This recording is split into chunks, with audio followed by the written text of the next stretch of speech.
করেছেন বন্যায়। আমি বন্যার শুরু থেকেই ফেনীতে ছিলাম, এই টানা 18 দিন আমিও ছিলাম। আমি চেয়েছিলাম যে ফেনীর মানুষ আজকে পানিবন্দী থেকে শুরু করে বিভিন্ন খাদ্য সামগ্রী বিভিন্ন ওয়ার্ডে ওয়ার্ডে দেওয়া। আমি এই সাগরভূঞা ফুলগাড়ি পরশুরামের প্রায় আগামীকালকে গোপাল যাবো, আবার ফুলগাড়ি যাবো, পর্যায়ক্রমে প্রতিদিনই 7টা 8টা প্রোগ্রাম আমরা করছি, চেষ্টা করছি আমরা আপনাদের।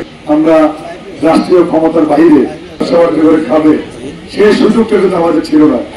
আমাদেরকে একটার পর একটা অমানবিক অবস্থা, লোকজনকে ঘরে ঘরে গিয়ে পুলিশ গ্রেপ্তার করে লুটনাদের রাজ্য তারা ইয়া করছে।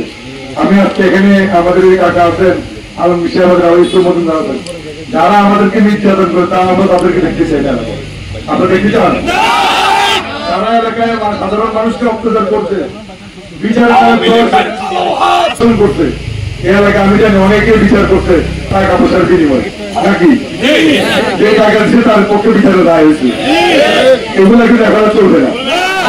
বিএনপির কোন লোক এটা কাজ করবে না, যদি করে আপনারা আমাকে জানাবেন, আমরা কাজ করি, তার বিরুদ্ধে আমরা শাস্তির ব্যবস্থা গ্রহণ করবো। আমাদের বিচার করা দরকার নেই, বিচার করবো আইন আদালত। আর যদি সামাজিক বিচার করতে হয় সেটা করতে হবে ন্যায়সঙ্গত বিচার, যেটা যার প্রাপ্য তাকে সেটা বুঝিয়ে দিতে হবে। কোন বিনিময়ে বিচারের আগে বিষয়টি করা যাবে না। আমাদের যে অন্যায় অত্যাচার করছে, যে লুটপাট করছে, মানুষকে ঘর থেকে ধরে নিয়ে থানায় দিয়েছে, আমরা সেই কাজ করতে চাই না।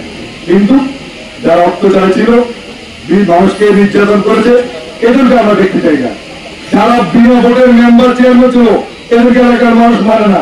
আপনার মানেন কোন মেম্বারের রাজত্বে ছাগলে ভোগের প্রশ্রমে এখানে প্রশাসন দায়িত্ব পালন করবে। যারা বিনা ভোটেরকে মানি না, জনগণ মানে না, ঠিক আছে? এবং আপনাদেরকে ভোট চোরদেরকে আমরা রাস্তায় দেখতেও চাই না, ভোট চোরদেরকে আমরা রাস্তায় দেখতেও চাই না। তাদেরকে সহায়তা করেন, তার বিরুদ্ধে আমরা ব্যবস্থা নিব, তার বিরুদ্ধে আমরা ব্যবস্থা নিব। যারা ভালো লোক, ভদ্রলোক, এই তো দেশে মানুষ বিএনপি করবে, আওয়ামী লীগ করবে, জাতীয়বাদী করবে, জামাত ইসলামী করবে, যে যার যেটা ভালো লাগে মনে চায় সেটা করবে, এটা আমাদের কোনো আপত্তি আছে। কিন্তু যারা মানুষের প্রতি অত্যাচার করেছে তাদের প্রতি অবশ্যই আমাদের আপত্তি আছে।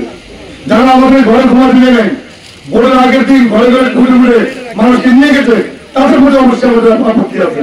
তাদেরকে আমরা দেখতে চাই না। বিনা ভোটটাকে চুরি করে এমপি হয়েছেন, কেউ আপনারা মেয়র হয়েছেন, কেউ কমিশনার হয়েছেন, মেম্বার চেয়ারম্যান হয়েছেন, আমরা আপনাদেরকে দেখতে চাই না। আমি মনে করি সে একটা ভুয়া প্রধানমন্ত্রী ছিলেন, সে তো জরুরি ভোটের প্রধানমন্ত্রী অন্যায়, ভোট প্রধানমন্ত্রী ছিলেন, তারপর সে বাংলাদেশের প্রধানমন্ত্রী ছিলেন। এরকম একজন